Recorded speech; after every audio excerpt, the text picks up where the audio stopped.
because you're a famous director. So this is Nitai. He is kind of famous in the doco world. He won many awards. I'm really not. Would you want me to introduce myself? I'll give you a chance. You know, Okay. try to introduce myself, and if I feel like you fuck it up, I'm like, Okay. I'll do my thing. Wait a minute, can I not curse? Am I just like No. Okay, Let me try. I just do that naturally. So Okay. So that's my friend Nitai. He's a writer, a director, a doco director also.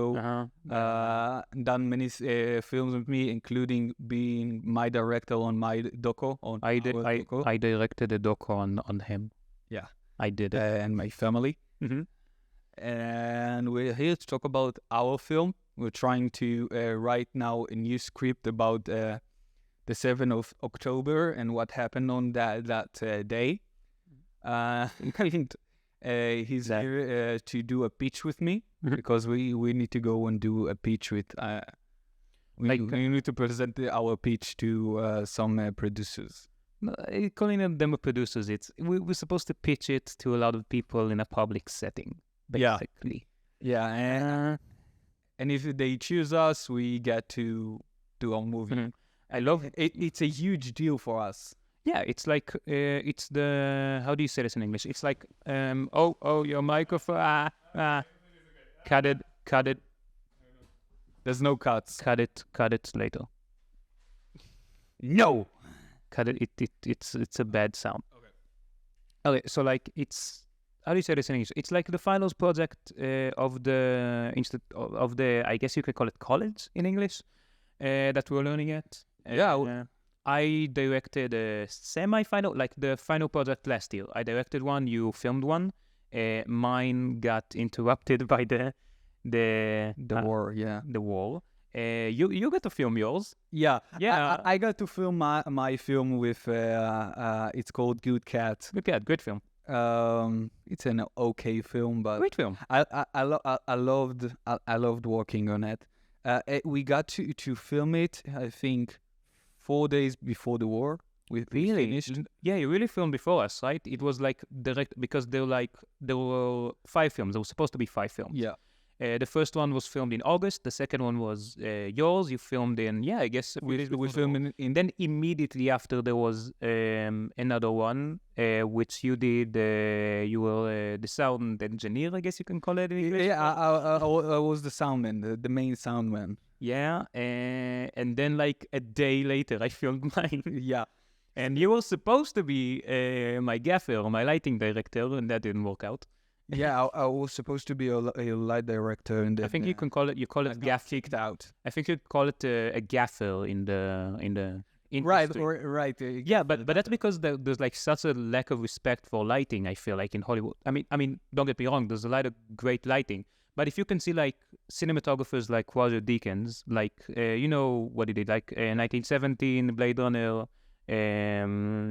A lot of work with Sam Mendes, the director. I can't remember, but you know of his work, right? Yeah. So basically, like people see shots of him with like great lighting, like impressive, like visual, like amazing stuff, and they're just like, yeah, what a great cinematography, which they're technically right, but like, come on, someone said it, someone like planned it along with them, and that's the gaffer. Yeah, it's just like. That's a problem with Hollywood. It doesn't glorify everybody. It glorifies mostly the directors. But that's okay, because the directors also have a great job to do. Yeah, it needs to be on top of everything. And there's sometimes in Hollywood 400, even 1,000 crew. Yeah, a lot of people. I feel like just I don't know. In Israel, we have a name for it. To one, I guess the direct translation to it would be like the lighting director. Yeah, director, kind of like you call a director of photography, cinematographer. And I feel like I don't know. It gives more respect to it, because it is a hard job. I know a lot of people who are like better at lighting than they are at cinematography, and they have a very respectable Most job. people are behind the scenes doing the work, like everybody else. If you see a movie and you think, oh, it's only the director who does most of the job. No, there are 400 people in Hollywood. The cinematographer is writing all the shots. He's doing the mostly in Hollywood. I learned that very recently. Mostly in Hollywood, the director like gives the cinematographer very references and things like that, and the cinematographer writes most of the shot list. Yeah. That's very interesting So to me. so 50% of the work is done by the cinematographer when it comes to shots. Yeah. And the rhythm of the movie and other stuff. And people don't know that, and that's okay, because when you go to the Oscars and things like that, they always say thank you to the crew. Yeah. Because in Hollywood, they know the crew does other things. Yeah, like you were a cinematographer, I was a director, and like, of course, we were more working on short films, but still, we couldn't have done without the crew. I wrote the short list through a grueling process, a fun but grueling process with my director of photography. So did you with your director? We kind of like did it at the same time, but he was kind of fun. Like eventually, remember our original shortlist? We worked on it around the same time. But yeah, it's very interesting. I feel like maybe we make it more of a crew effort in our experience to make it like more of a learning effort, you know? Yeah. Because we are like students. Yeah, So, you can see in every movie we have done in our first year sucked. It doesn't. It's not in the level we are going to do it now. It's it's an okay movie, but it's not. You can see it lacks rhythm, well thought. Just the simple, most cinematic things that we just don't know yet, or don't think about yet. Oh yeah, definitely. That's why I think we're so excited to like make this finals project, because we come from the previous project with a lot of learning curves, and now we learned what we should do, how we should act better, and basically, yeah, we're excited to like be better. Yeah, and this year I'm going to be probably not cinematographer but a director. Yeah. That's my first time ever directing something that's completely new to you. Didn't direct like anything little, even like. I directed little things like, you can say I directed this video, but it's a nice podcast. You did. I helped you frame it. You. Yeah. So yeah, I don't direct a lot of stuff. I do videos of my own, but I call it. I don't want to call it a director, call myself a director or a cinematographer. I like to do everything. I want to be a jack of all trades, if you know what that means. Yeah, of course. I feel like... I don't like... yeah, sorry. Sorry, what? No, continue. I don't like to be a one-thing man. I don't want to be just a gaffer. A gaffer is, as we said, a guy that does the lighting, or cinematographer or director. I like to do everything, and I like to build it all together, even edit, which I suck at editing. Truly. A video that would take an okay editor 15 minutes to an hour to finish, it will take me 3 hours, just because I cannot sit there and fucking cut every single scene. I hate. Didn't you edit like the doco? Yeah. I hate it. I edited my first movie. I edited my first big movie, our big movie. I edited. That was a lot of with a lot of help from our teacher. Oh yeah, the first person I thanked, if you remember it, when I gave a speech, I immediately pointed at the teacher and I said, we couldn't have done this movie without you. Yeah. Ellie, we fucking love you. Nah, he hated us at the end, but it's fine. we were lazy, kind of. Yeah, but he was the best. We made it work. We made it. He was the best teacher. Yeah, he was a great teacher. In retrospect, he taught us very, very little about what we wanted to learn, but at the time... Yeah, but he did his best to make us learn. I think we could learn... We could have learned much more, but just remember that we learned about 4 hours a week filmmaking, and now we are learning 20 hours a week, maybe 30. So yeah, we have a lot more time just to learn one thing. Mm-hmm. Yeah, you're right. So he did. He could have done better, I guess, but he did his best. I guess you can say that. Like he very basic methods. Wait, so let's go. Let's circle back to like the movie we're doing. So basically, that was your idea. I was about to do my movie. Yeah. I'm sorry, your got cancelled by. Hey, it's fine. Look. We made the decision to make the final projects. No, there's a better word for that. I know that, but like the project for this year, we decided to make it in the theme of the 7th of the war. The 7th of October, more specifically the war that is currently happening in post-traumatic stress and and everything that has to do with it. We didn't really put boundaries. Other than that, more like just about the war, about you did specifically on 7th of October and the massacre that happened that day. Yeah. I was about to do something more like examines the effect that it has on post-traumatic people, and that didn't work out. And that's fine, you know. I get to do something different. You mentioned like being a jack of all trades, so I think that's funny because I started out like I went into college being like I want to be a director. I wanted like everybody. I also wanted. I wanted to direct. I wanted to direct, and then I directed, and I realized I knew nothing. Like I really knew nothing. I put all of my effort into learning how to be a director, and I didn't know cinematography well. I didn't do lighting well. I didn't know sound well, and I didn't know. And as a director, you have to know that. I think you have to know that because that's how you make the best movie. That's how you guide your crew into making the vision that you really want. That's how you get to be the great directors. Christopher Nolan. Yeah, but there's when you say Christopher Nolan. No, but he started off. Yeah, but Christopher Nolan, never needed to be a manager. In Israel, except being the director, you need to become a manager. I fucking hate it. I hate being a manager. You're telling me I'm gonna produce? Yeah. You are going to produce this year and write and maybe even film if you want to. I don't think so. But like, they're not gonna give me like that. Yeah, probably. But there's a good chance that I'm gonna produce. I don't know if this film or other film or another film. But there's a good chance that I'm gonna produce, and I think that's an example of that. I realized I'm not gonna be a director in this project, so I thought of the things that I really wanted to do. I want to write.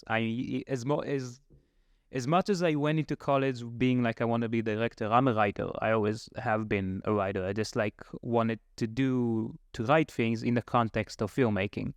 And as a writer, when you write a project, you like, no one can do it better than me. You can't have anyone touch your baby, you know. So you have to direct. Yeah. But now that I'm writing it with you, and it's like both. It's more your film because you came out with it, but I'm helping you write it. So it makes sense that you direct it. And yeah, I feel like I'm doing everything I want. I want to do something that I really loved, and that's to write. And I'm doing something different, is to produce. And that's going to be, I hope, an interesting experience. Producing, it's a nightmare. Yeah, if you think a director is the hardest job, you are wrong. Producing is the hardest amount of job. It's managing everything. If there is something in the film, you can take like a frame from a movie, and you can like look and point at every single frame at the frame of that frame. Yeah, and like the producer is somehow in a certain way like made it happen. Whether it is the location, the art, the actors, he brings it all together. He basically, he manages. When I was a director, I like to compare the directing job to that of a artistic director, like in Hebrew, menayel omanuti. Basically, you are giving creative freedom. You are giving full control on everything artistic about the movie. Producing is like hearing the director and making, okay, how are we gonna make this work? How are we gonna do this? It's being the manager. You just said that being the manager, it sucks. It's being the manager. It's being the manager, yeah. I hate managers. Truly, I worked in a bar, in a ice cream place, Golda or Nita. I truly hated being managed by other people. It sucks. Yeah. I can't. I just can't do it. Mhm. And being a manager is also hard. Because if you don't want to be another employee, you're going to be the manager, and you don't want to be a manager also. So No, I'm stuck in a pretty loop. being a manager is a lot of job. It's being like the guy who makes everything happen, but it's also like being the bad guy. Because also you have having, like, responsibility. You have a shit ton of responsibility. You are making it happen. If the movie falls, it's mostly on you, unless like the script fell apart. Yeah, if the story is good and the movie just didn't And that I came out right, it's fucking Like- producer fault. Yeah, like I also think it's like a full circle moment for me, because you know me since I started directing things. I have not had, I'm not going to go specific with it, but I've not had very good experiences with producers. I Yeah. guess you can say that. Yeah, well, Also, but it's so different from Hollywood. Yeah. and Europe.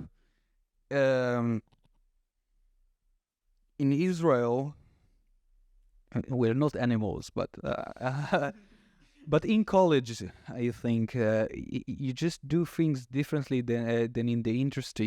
You don't have time, nor do you have the money, so everybody is in sort of a stress bomb.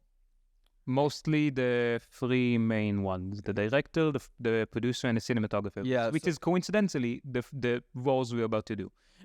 Yes, and because we don't have enough money, and we need to cut on there and do that, and maybe don't film that way, and go to a cheaper place and use cheaper, better gear, like worse gear.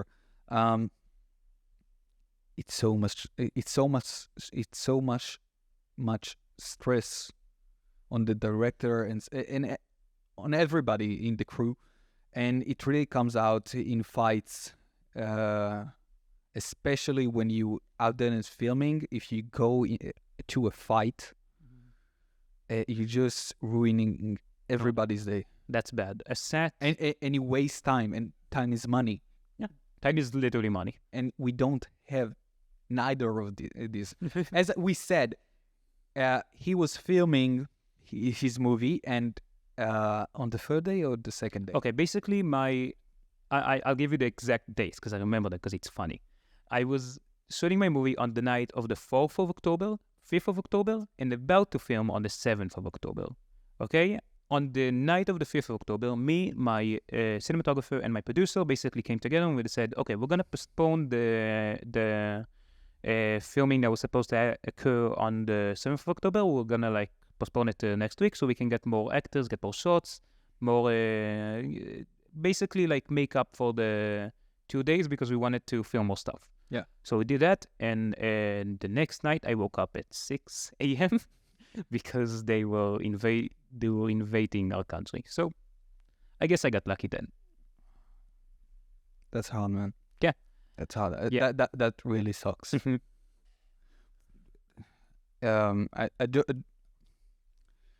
When you put it in context, what I just say, it sucks that you don't have a war because of it sucks that you don't have a movie because of a war. No, it's the last thing I thought about. But yeah, I don't mean it. The war is awful, and it sucks that truly it sucks that you didn't finish your movie. Like there were like three. There were 3 films that were filmed to completion. Mine was filmed again. Hopefully we're gonna film the rest of it. I hope. 3. We're supposed to have 3. We filmed 2. Blood Connection. Don't name the movies. Don't name the movie. It's Blood Bond, but don't name the movies. Blood Bond. And we filmed like 3 of them. I was supposed to be the 4th one. I was supposed to be the first, but that's a story for another day. Yeah. And there was a 5th one that got totally cancelled. I feel bad for them. That was my favorite screenplay, honestly, of the films. I love that script. Yeah, the best script. Maybe the best script. Your script was good too. just got I cancelled. was actually very proud of my script. Yeah, your script was good too. But the time, surely. Well, let's be optimistic. Let's look to the future. Yeah, now we are filming while there's a war going on. Yeah, About the war. yeah, which is an interesting idea, I think. Because I wanted. Okay, I'll be honest with you. My idea was very far away from like the action of the war because I didn't want that. I didn't want to write. I didn't want to write that. It felt wrong to me. I wrote about a post-traumatic guy who was struggling and also in the meantime was trying to take care of his family during this horrible event. And I want to do that because it's more like a personal story. It's more similar to what I went through for the 7th of October. And when I write, it always has to do something about me. Maybe it's narcissistic. Maybe it's like helps. I know. I think, but most writers, I think, good writers write about things they have experienced or no. Yeah, even if like my movie that I wrote, it's practically it has nothing to do with me. But in terms of the emotion and the מהלך רגשי, the process that the character goes through the movie, it is very similar to me, I guess, in a lot of ways. And I want to write about something like that, and it did work out, and that's fine. But I am a screenwriter. I am like I literally studied the structure and the structure of any sort of stories, whether it be screenplays, whether it be short stories, poems, songs. I know this shit. It's what I want to do, so I studied it a lot.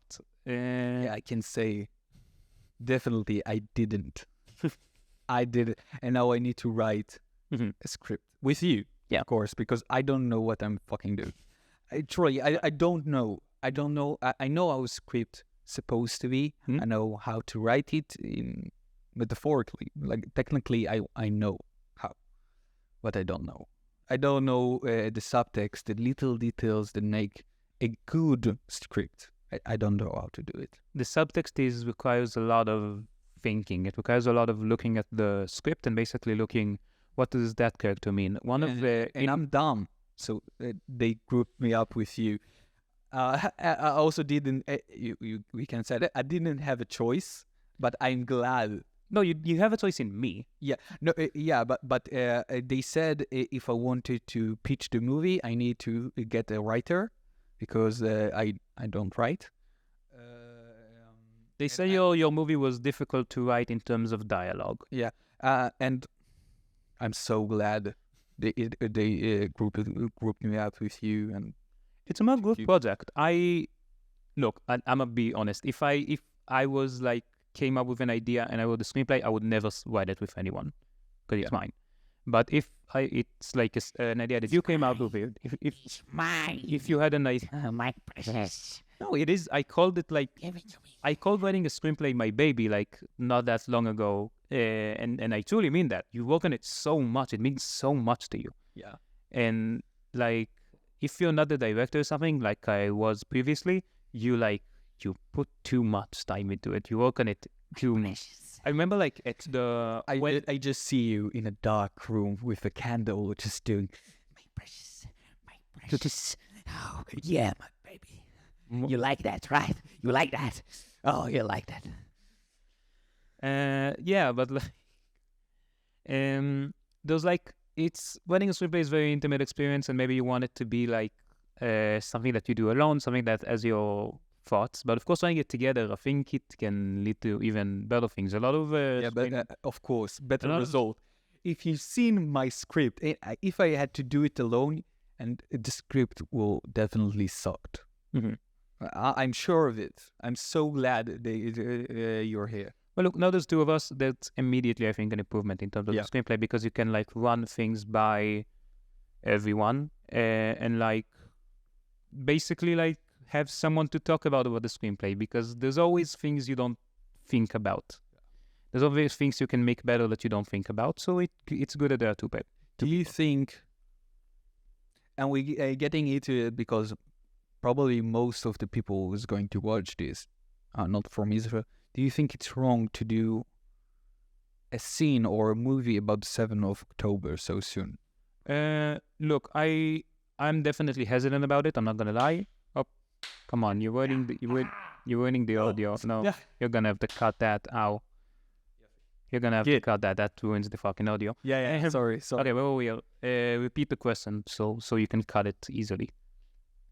Repeat. I'm not going to cut anything. I truly think that they need to hear every single thing we say. Yeah, I respect that. But like, Because I hear at the podcasts like they're impulsive with Logan Paul and oh, I hate that one. yeah, and they cut it to make them look better. Yeah, that's the point.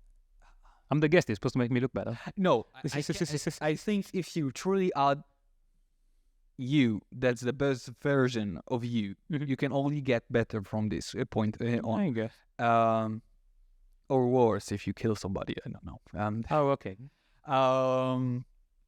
But they cut it to make themselves better and make jokes better and maybe even insult.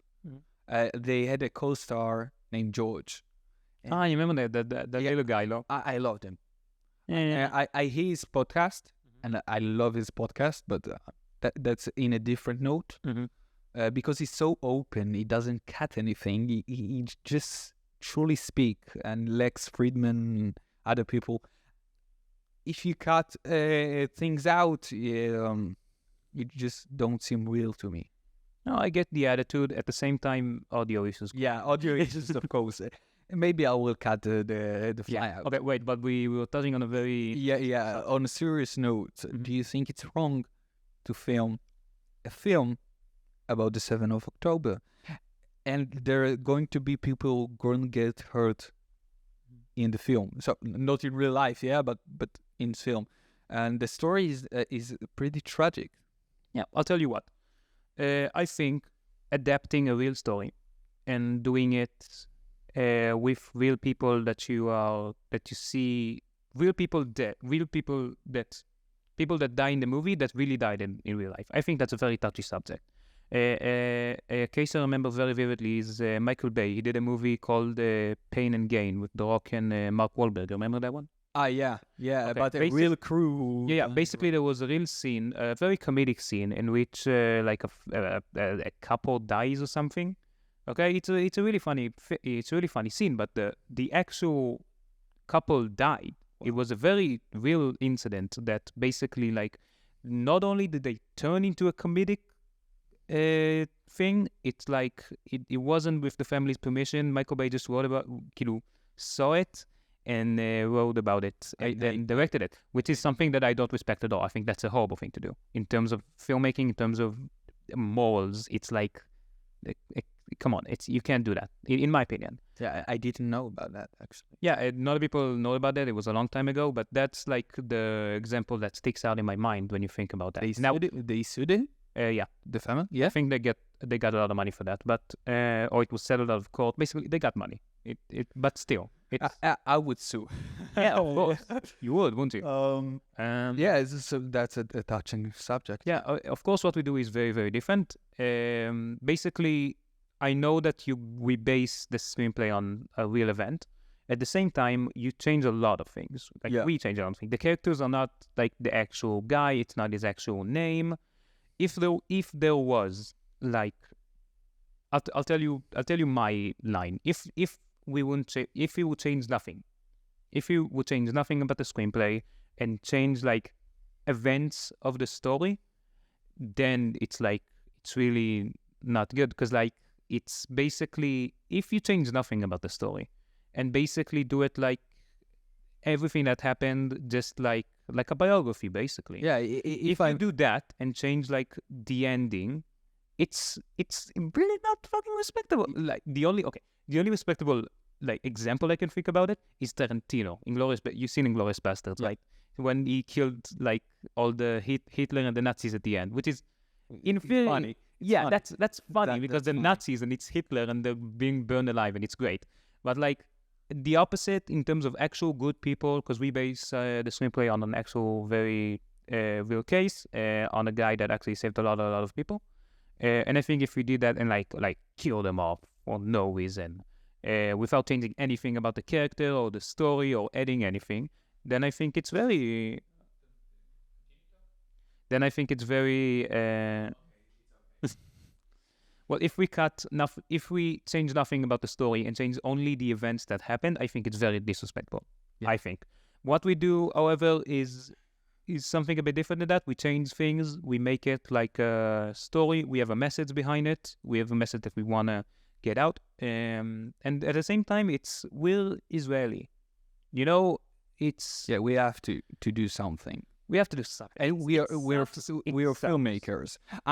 After we're going to film the movie, of course, I'm going to be a soldier. Yeah, Same as you. You are. yeah, we're just going to very different places. Yeah, I'm going to be a fighter in probably Gaza, and that's also a very difficult subject. It's a subject to talk about, because I'm not just going to be another soldier. I'm going to be a photographer, and a soldier. So I'm here. I'm there to capture data and send it, and also protect my country. People will say protecting my country is also killing Palestinians, or it's not really protecting my country. It's killing other people, genocide. So I don't want to get to this subject today. Because it's a difficult subject to even talk about. It's a very complex subject that I think we'll look on it in a very different light in a couple of years, I feel like. We can talk about it after we'll finish our military service. In 4 years, we can talk about if you don't know, military service in Israel is mandatory. We don't have a choice, because if we don't, we'll be in jail for 3 years. Yeah, we'll, plus if it's like we won't be recruited, we'll be in jail for our time that we need to serve. Yes, and basically what I really like what we were doing in the college, because the college basically gets us to the places that we want to go. Like if you wouldn't be in college, you would be like in the you probably be like a soldier in a similar place that you'd be, but I don't know if you'd be like if I wasn't right now in college. I was definitely either in Lebanon, Syria, or Gaza. Most likely Gaza.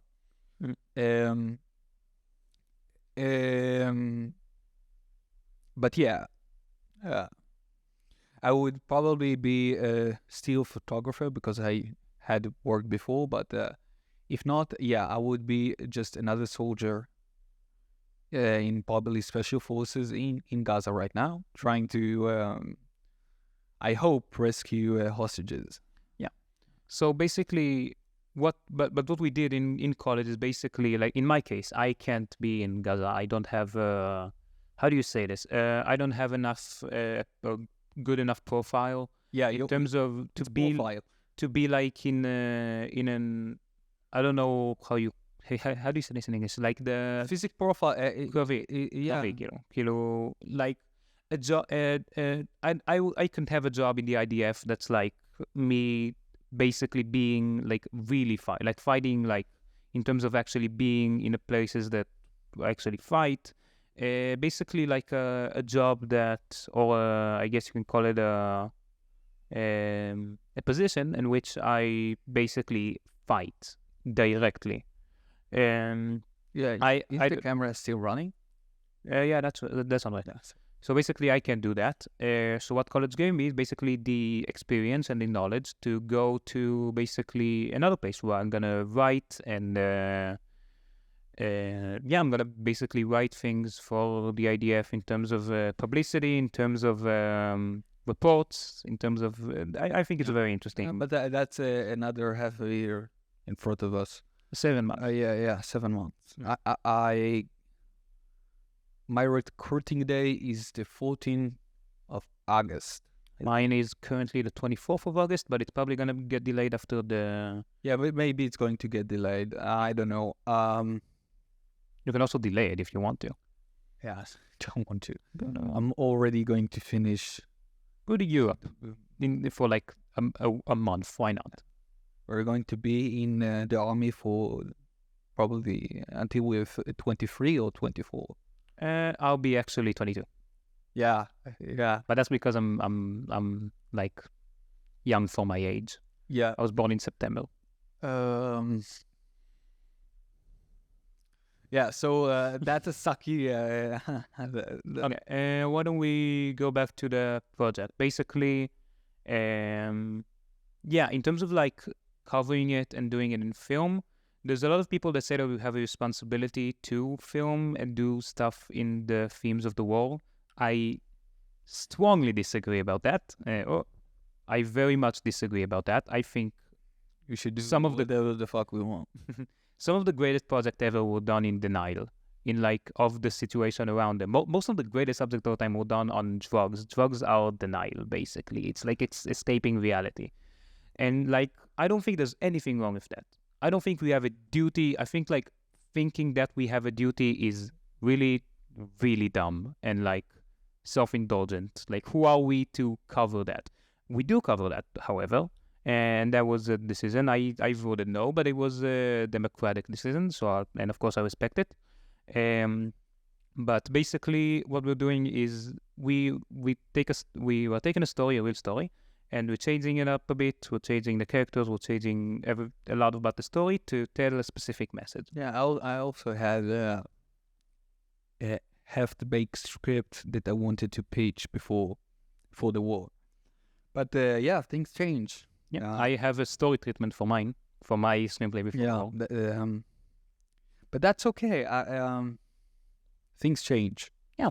I think we're doing our best in this situation, and I think the world should know.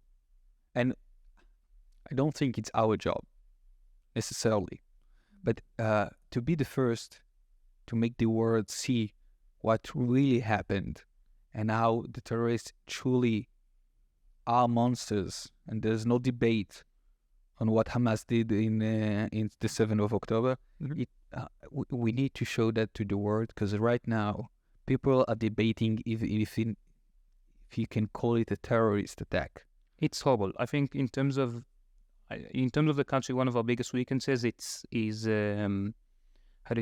basically like explaining, like really showing in terms of like Hamas is like a very good in terms of social media. It has a very good way of making. It has a bigger of audience. spreading fake news, of spreading fake stats. Even not fake stuff, just highlighting the bad stuff. They have a very good way of doing that. They've been working on it for years, and we have not really competed with that. And like you can't compete with that. I'll give you an example. Mm-hmm. Even if you have better technology, and when it comes to TikTok, you don't. Mm-hmm. You simply don't. There are 20 million Jews. 21 maybe Jews around the world. And around the world, they're like 21 million. I think about 20. Yeah, about 20. Okay. Mm-hmm. Multiply that by 1,000. That's 2 billion Muslims. Yeah. And let's say right now, you can the info that shows that 25% of the right, quote unquote, in Muslim countries and in Muslim people are very anti-Israeli. Very. And I don't know if they're anti-Semitist or what they do, but very that's 500 million people against 20. And you can say the other 75 really also don't really like us, or maybe some do. And that's really that. And I don't take sides with Israel. Truly, I'm in Israel. I'm an Israeli. It sucks, isn't it? Because our government sucks. Yeah, our government like really sucks. Like we had protests for about a year before the war. I was in those. I filmed. If you want to see on my Instagram, I filmed a lot of these protests. Maybe I didn't post most of them because it's a very sensitive thing. But yeah, we have a lot of protests. We had a lot of protests before the war. Now we have them again, but it's mostly about the war. But before the war, there was a big like social crisis in the country. There still is. Because We just kind of forget it about the war. I personally was in those protests, and it sucks. And I don't know if it sucks. I think it kind of united us as a nation, the war, but also like further the gap. Because like there's people with different solutions to how you can like what you can do about the war, and of course it everyone has something different, but like or a different idea. I love unity, Mhm. and I think it's the best, and the country should be united. Okay. But it sucks. I can't say it's from God or something, and I do believe in God, which is hard for me to see what happened on the 7th of October and ask why, God, did you do that? Mhm. Why did you kill? Why did you let them kill? Why did you let them rape? Why did you let them do all these things? But I'm a God person. Yeah, I So believe. I believe. that's a very awkward way of saying that. I believe. I do not wear a yarmulke. That's how they say it. It's a Yeah. stupid word. I'm sorry. Yarmulke is very stupid. You're too far from the microphone. Yeah, we call it a keep.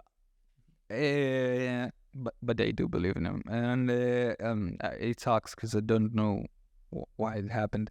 And I think back, I wasn't alive yet, or I wasn't born yet, I think. But when you go to 9/11, after 9/11, if you ask Americans what happened after 9/11, they'll say you never seen the country so united. Yeah. Everybody was united. Everybody wanted a better America, a stronger Everybody America. ignored what they did in Afghanistan. Yeah. It was fun. It was fun. Honestly, there's a lot of parallels to us now. Yeah.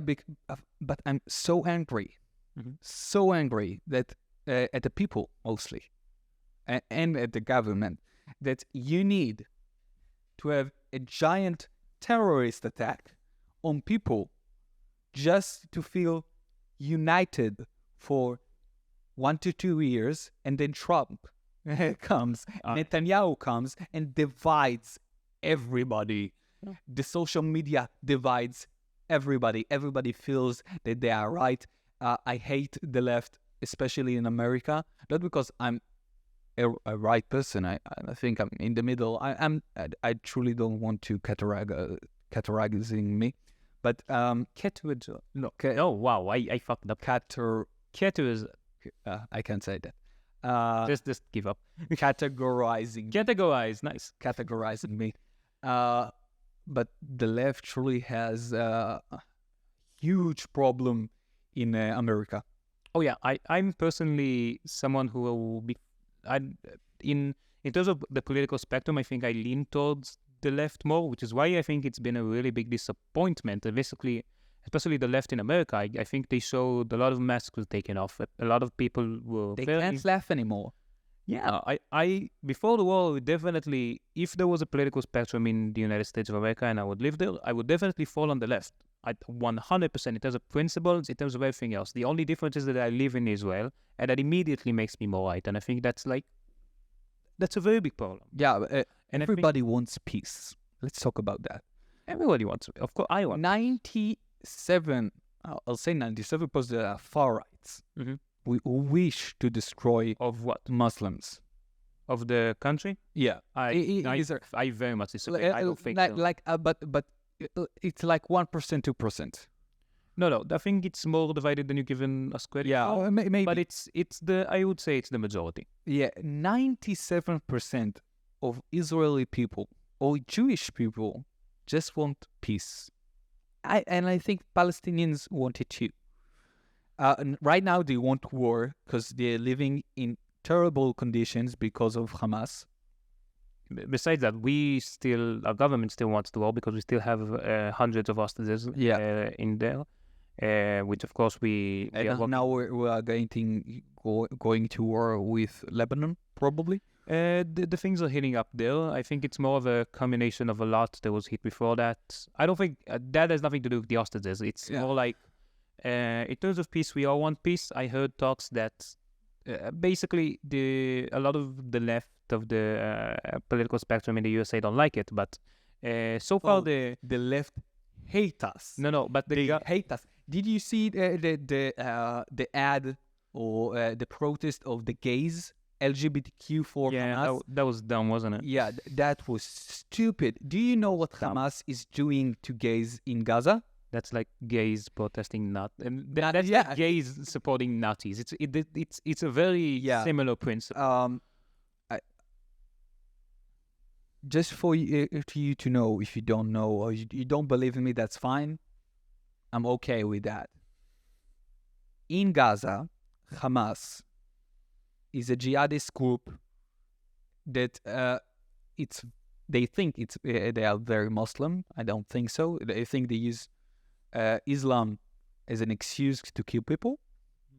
And if you are gay in Gaza, their ritual is to throw you off a roof Yeah, that's what they commonly do. or throw stones at you until you die. Yeah. So it's so funny. It's like somebody did an ad, chickens for KFC. Oh, that was kind of that was very funny, but he might Chicken for KFC. but it had a point. It's Yeah, chicken for KFC. There's no difference between LGBTQ to Hamas. They will kill you.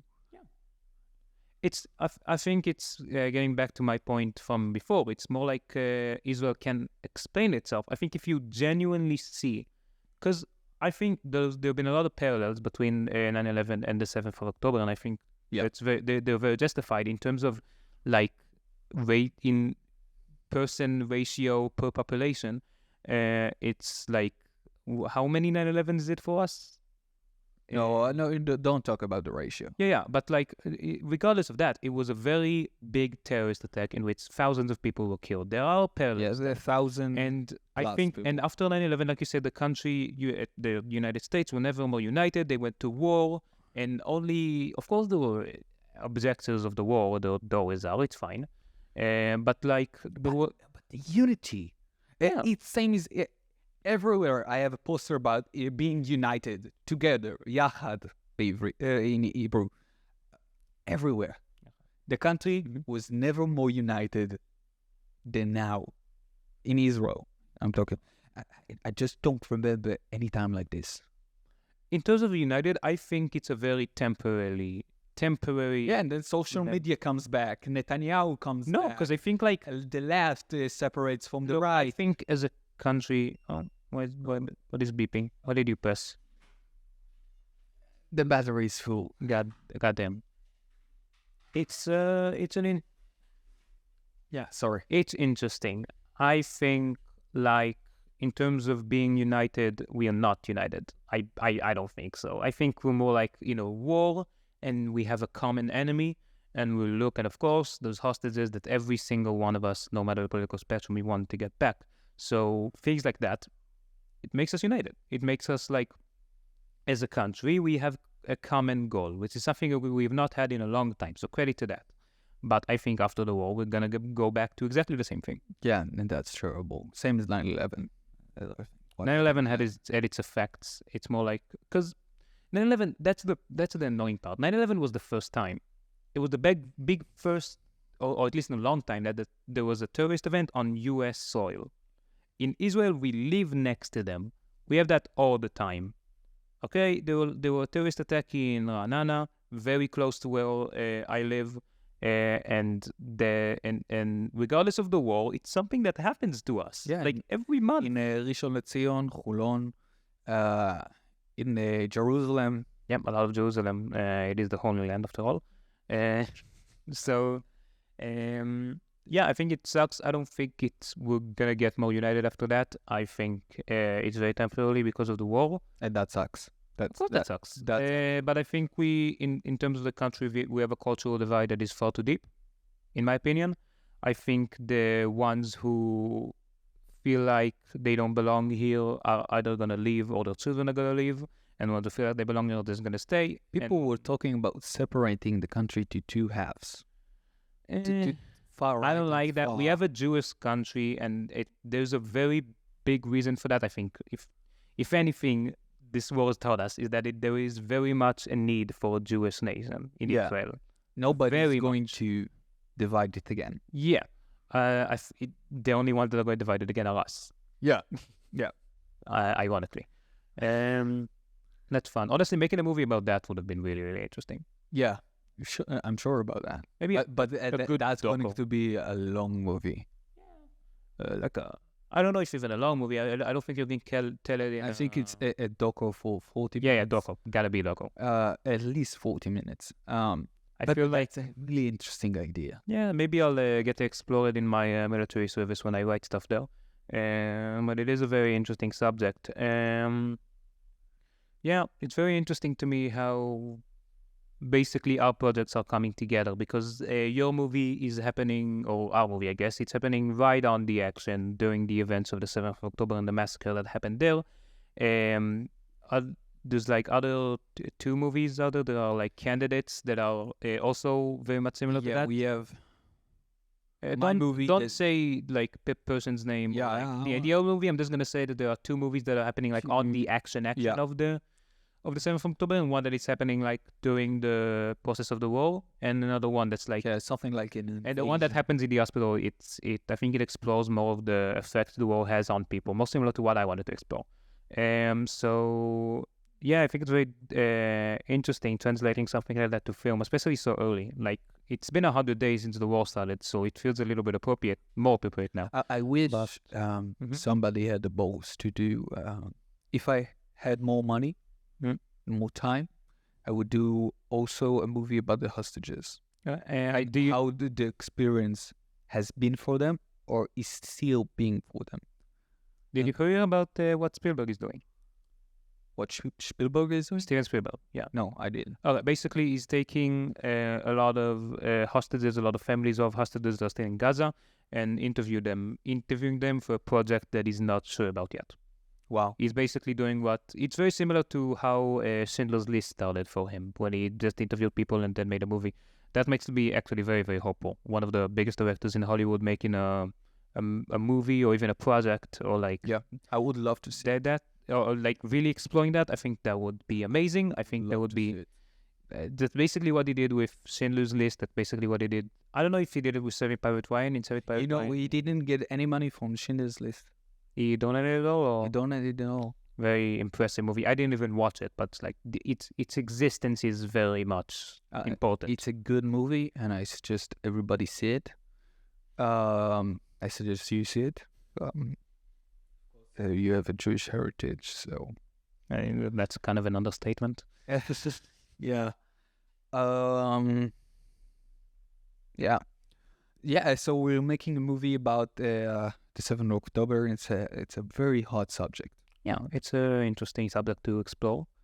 Do you think people will even let us screen it, like show it? I think In Israel, definitely 100%. in Israel, 100%. Like, if you get it, it's gonna be projected in the Cinémathèque. It's a French word, so I'm using a French outlet. It's a very big movie theater. If we even try to send it to festivals, Festivals around the world, it's a very interesting. I think maybe Cannes. I don't know, man. Maybe I don't. First of all, it's a short film. It's a short film. There are different festivals for that. There's Cannes for short films, of course, but still.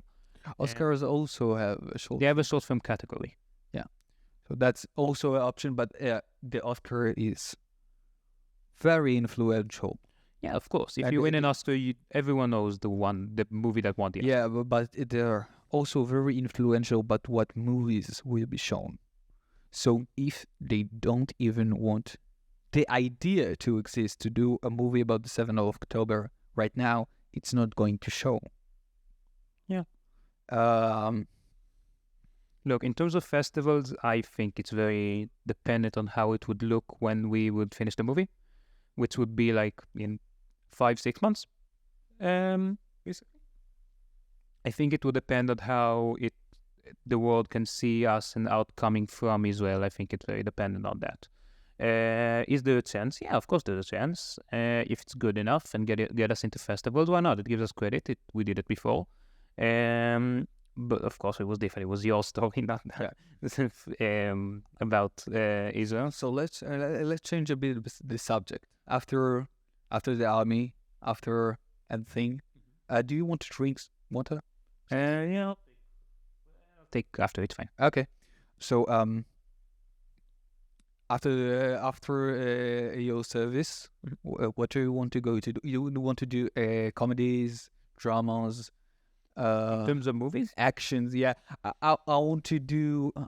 I'm not sure what I want to do yet. I actually think I want to do my own thing, and maybe trying to build up my own production company or something like that. yeah, I get that. I think there's a part of me that always wants to do my own thing, that just write. I always write first. I'm a writer first. I always was. But in terms of after the army, I think it depends. I think in terms of film, it's a very big achievement to have an Israeli film shown in theaters and win awards, whether it be in Israel or international. So I think if I can get to that one day, that will be a big achievement for me. I don't know if I don't say myself as that is something that I have to do, but it will be it'll be an honor to do so. I don't even limit myself to film. As I just said, I'm a writer first. I'll write whatever. I write whatever at the time. I started writing songs at high school, and basically translated to now where I learn film. So I write screenplays. I don't limit myself to that though. I write whatever generally. Like I'll write books. I write poems. I write whatever. That's great. I think I have a lot to learn from you. Also, do you think you'll go away? Do you think you'll stay in Israel, or do you think you want to go to Hollywood or? Hollywood, I won't want to go. Hollywood sounds horrible. Yeah, horrible. It's like it's the war. It sounds like hell on earth in many ways. In terms of like the people who surround you, the people there. It doesn't sound fun. Would I live outside the country? Yeah, I think at some point in my life. I don't know if I'll like get up and leave. There's great films in France, England, all around Europe. You can actually. I don't think I'll just get up and leave the country for good. I don't think I'll ever be able to do that. To live in a country for an extended amount of time that is not Israel, 100%. I really want to do that. Just for the perspective, just for the like how to live in somewhere that is not your home country. I think it's very interesting. And I think that's an experience that I want to do one day, in terms of like, you learn a lot from it. Yeah. I actually don't know where I'm going to go. I wish to be just be able to go wherever I want to work. If I want to do a podcast, let's say in America or Europe or fucking Bali, just fly over there and do one, just travel. I just don't want to be grounded. And I hope I'll get to do it. Yeah, I get that. I definitely get that. Yeah, in terms of, there's a lot of options outside the country. I live in a very small country, in a very small industry. So doing anything outside of that is considered very much an honor. Not a lot of directors really did it. One of the greatest directors in Israel, who just retired, Avi Neshel, he left. He left Israel for about 20 years and then went back, and he became like our greatest director or whatever. I don't think he's our greatest director, but it's an opinion thing. He's the biggest director in Israel, except Tarantino, because he's now living here. Yeah, another example that I prefer is Ari Folman, a director that I very, very much love. He did Waltz with Bashir. He did Made in Israel, a very good film. He did, and recently he's doing more Hollywood project. Waltz with Bashir was not an Israeli film. He did it, he was an international project, basically. Yeah. He also did an animated film called Ways Anna Frank, a very interesting movie, actually. It revolves around the imaginary friend of Anna Frank, trying to find Anna Frank after she died. It sounds really interesting. Have you seen Anna Stories? Anna Stories? Anna Stories, I think it's called.